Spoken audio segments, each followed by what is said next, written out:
When we think of family businesses, we tend to think of the mom and pop corner store, but in fact, family businesses account for 1/3 of the businesses in the Fortune 500.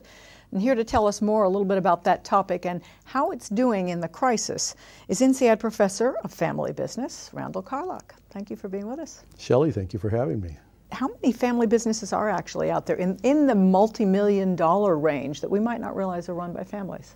Well, most of the economies around the world are dominated by family businesses. It's simple to think of the corner store as a family business, which it is, but it's really not the kind of businesses that we would work at a business school.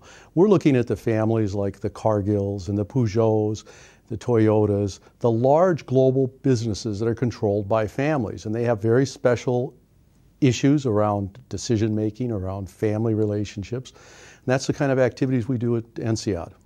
Well, what are some of the characteristics that might distinguish a family-owned business from a widely held, publicly traded company? And many family businesses are publicly traded. Many family businesses are publicly traded. If you look at the Gap or the Ford Motor Company or Walmart, they're family controlled but widely traded. The big difference is identifiable ownership. At Ford, we know at the end of the day, the Ford family can make the decision. The same thing at the Gap, the same thing at Walmart, the same thing at Peugeot. The family has a large block of stock that gives them the ability to make a decision. That's the biggest difference. Now, on an individual basis, when you look at families, you see some very interesting things. Typically, the two biggest differences are family businesses take a very long-term perspective on their ownership, and they're driven by their values. But there's also another piece that people don't like to talk about, and that's there's a lot of emotions in family businesses because the relationship is still fundamentally around a family. So one of the challenges we face is making families both professional and emotional, managing that emotionality, what I call professional emotional families, which is an unusual thought. It's kind of a paradox that you could be both professional and emotional, but we want the family's passion and we want the professional management. Let me just ask as a side question here, Ford Motor is the only of the three big automakers in the U.S. that didn't go for a bailout, and they actually did quite well in the cash for clunkers. They were the only ones in the U.S. that did well. They're up there in the top 10 along with two Asian car companies. Do you think the fact that it was Ford, it was their name on the label, had anything to do with the way the company was managed? Yes, one of the things is that family firms outperform widely traded firms. If you look at the S&P 500, there was a very powerful research study done that showed the third that were family controlled that you talked about actually outperformed the 2/3 that were widely traded. Part of it is, again, back to this ownership, back to the legacy. The Ford family makes sure that Ford is protected. Now, they're in a very tough industry, and they've struggled, but they planned long-term. Ford was the only one of the American automakers that went out and placed long-term debt so they would be ready for this. And that was the advantage they had. They didn't have to come to the government and beg, even though their market was destroyed.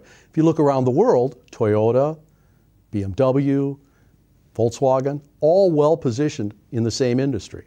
If you look at families, they tend to peter out after the third generation. Maybe Ford is an exception to that, but I'm thinking of Dow Jones, which is run by the Bancroft family. I guess they are the successors of the Barron's family, and they sold out to another family, Rupert Murdoch, who has his own succession problems. What happens after the third generation that everybody kind of gives up and goes away? Well, there's two dynamics at work here. First of all, firms don't last more than 3 generations. If you look at the Fortune 500, in 1955, out of the 500 firms that were listed in 50 years ago, through a very strong positive economy. The U.S. has had a couple setbacks, but generally the economy has grown. You only have 77 of those companies left. Companies go bankrupt, they merge, they can't compete anymore. Part of it is life cycle. Product life cycles last for a very few years, and it's usually about 30 years. In families, one of the big issues is the family itself. If the family can align themselves, commit to the business and do the right things in terms of their personal ownership, in terms of how they invest, then the family business can be a survivor. If they don't, they struggle. You also have some operational rules that you align to kind of piloting a plane too. I mean, some families want to just tinker with everything. Well, that's right. I mean, I always use the metaphor of an airplane, and that is if your family owns a jet, that's fine. Are you going to let any family member fly it? Of course not. You're going to let somebody that's a qualified pilot. Are you going to let anybody set the course? No, the family has to agree. We're all flying here because we only have one plane. And you need a board of directors. You need good governance because that's the same as an air traffic controller to check and see how we're doing. So there's a lot of similarities between being responsible and owners who think in terms of a word I like, stewardship. How are we going to make sure the business is better each generation into the future? But in a time of crisis, I mean, people are doing short-term salvation and long-term future planning. How is this different for family businesses than perhaps for a widely held company in terms of getting out of the crisis? How is that leadership working? Well, leadership is a little bit different, partially because you have a very strong family ownership position. So you're not getting necessarily all of the demands that you'd get from a widely traded company. One of the dilemmas of being a CEO in a widely traded company, and I was a CEO of a public company, is your shareholders call you up every day and say, why is your stock price down? Why isn't the dividend better? If it's your family and you communicate with them and you build that family commitment, they understand that you're investing for the future, and you may not have that quick 90-day turnaround that you need on a public market. But there are some other very big differences in the families. Part of it is that the families tend to manage their risks better. Just take a look at the banking industry. Almost all the major banks were in trouble.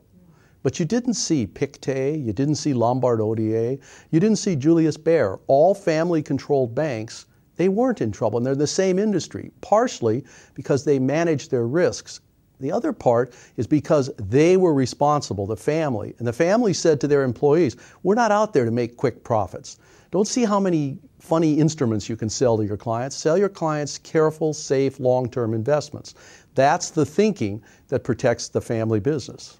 So instead of looking at it that you're getting calls from both shareholders and the family, you can tell them that we have these reasons for sticking to our guns. Well, we have these reasons for thinking, but if the family's behind it, you know, the family's taking a leadership role and family is committed, then the family knows what's going on. Now, there's a weakness, too, and that's the dilemma. If the family doesn't communicate, if the family doesn't do the right things, then family business is no stronger than any business. So what can all businesses learn from family businesses? I mean, you've just outlined. I think there's just several important ideas, and this is a really important part of our thinking at INSEAD is that, you know, we deal with all businesses, and we see family businesses as having some strengths that can help everyone.